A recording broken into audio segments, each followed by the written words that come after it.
Singrauli bank लूट की आंच बिहार ओडिशा जेल तक पहुंची। बेउर और कुचिंदा जेल में पुलिस की दबिश। 15 करोड़ के सोने और 20 लाख नकदी लूट मामले में जेल से मिले मोबाइल, नकदी और अहम दस्तावेज। जेल प्रशासन पर उठे सवाल। मध्य प्रदेश के सिंगरौली जिले में बैंक ऑफ महाराष्ट्र में दिनदहाड़े हुई हाई प्रोफाइल लूटकांड की जांच अब बिहार और ओडिशा की जेलों तक पहुंच गई है। करीब 15 करोड़ रुपए के सोने और 20 लाख रुपए नकद की लूट मामले में सिंगरौली पुलिस लगातार कार्रवाई कर रही है।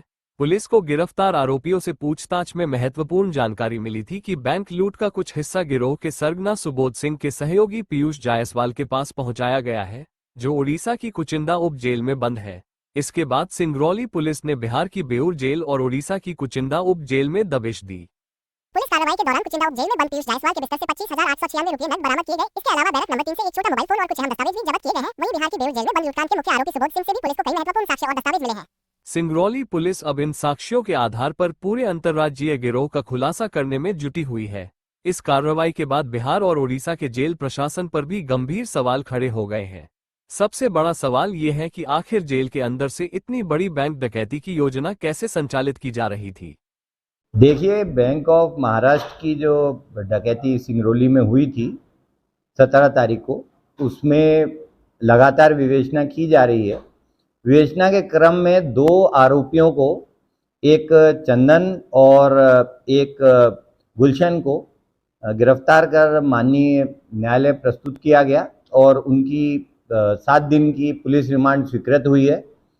इन आरोपियों द्वारा कुछ नगद राशि जो मुख्य आरोपी फंटूस से लेकर और अन्य कुछ भोजन इत्यादि सामग्री लेकर जो कुचिंदा जेल है संबलपुर उड़ीसा, वहाँ ले जाकर के एक जो पूर्व डकैत बंद है पीयूष जायसवाल, उसको देने की जानकारी दी गई थी।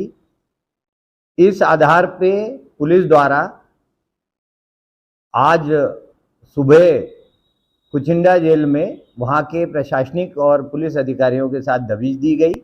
उस दबिश में एक मोबाइल फ़ोन और इसके अतिरिक्त करीब 25,800 रुपये नकदी जब्त हुए हैं और कुछ प्रपत्र भी जब्त हुए हैं।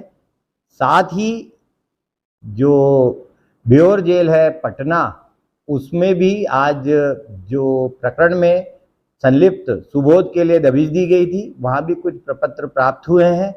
अभी प्रकरण में लगातार विवेचना की जा रही है और सभी आरोपियों के विरुद्ध कठोर वैधानिक कार्रवाई की जाएगी। डकैती की योजना में जो 5 आरोपी शामिल थे, उसमें भी 4 अभी फरार हैं, उनकी कुछ लीड मिली हुई है।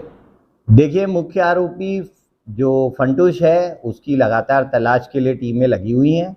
अन्य 3 आरोपियों की जो अभी तक नाम सामने आए हैं, उसमें जो आधार कार्ड है उस आधार पे स्पष्ट हुआ है कि 2 नाम फर्जी हैं और इन तीनों के लगातार कुछ संदिग्ध हैं, उनको तलाश किया जा रहा है।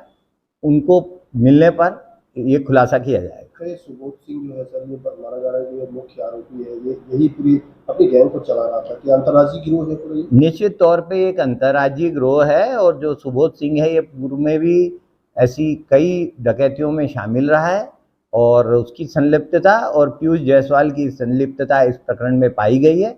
उनके विरुद्ध कठोर वैधानिक कार्रवाई की जाएगी। ये दोनों आरोपी किस जगह से गिरफ्तार हुए? ये दोनों आरोपी जो हिल्सा नालंदा जिला जो है बिहार में, वहाँ से गिरफ्तार किए गए। इनके कितने अपराध? देखिए, इनके पुराने रिकॉर्ड और बाकी जानकारी ली जा रही है, क्योंकि ये इसमें षड्यंत्र में शामिल थे। इनको गिरफ्तार करके इनसे लगातार पूछताछ की जा रही है। आगे भी क्रम में जो भी षड्यंत्र में शामिल पाए जाएंगे उनके विरुद्ध कठोर वैधानिक कार्रवाई की जाएगी। ये पुलिस की कार्रवाई जो अनुसंधान होते हैं उसके कुछ पहलू गोपनीय रखे जाते हैं।